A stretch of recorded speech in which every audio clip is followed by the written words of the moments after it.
ये कहानी इटली के वेनिस शहर के पास एक छोटे से द्वीप की है, पोवेग्लिया।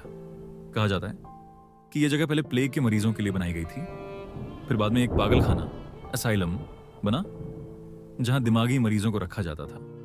लेकिन इस कहानी का ताल्लुक इन सबसे नहीं है, बल्कि ये कहानी है दो लोगों की, एलेना और मार्को की।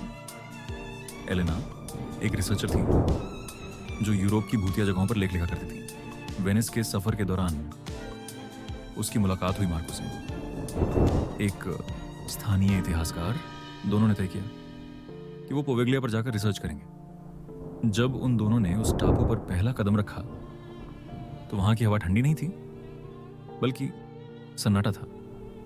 रात होने लगी। चांद की रोशनी में वो जगह और भी ज्यादा रहस्यमयी लगने लगी। तभी मार्को ने एलेना को प्रपोज किया, लेकिन जैसे ही एलेना ने हाँ कहने की कोशिश की, उसकी आवाज बंद हो गई।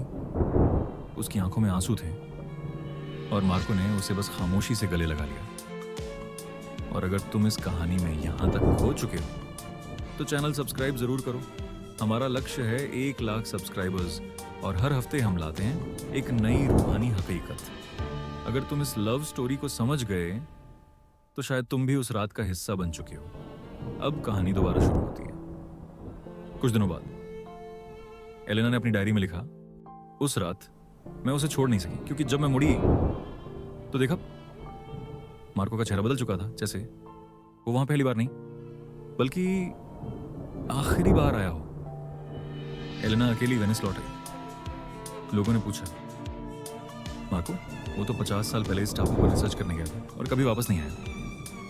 आज भी कभी कभी उस टापू पर एक लड़की दिखती है जो बस इतना कहती है, मैं आई थी लिखने, लेकिन यहां सिर्फ उसका इंतजार रह गया।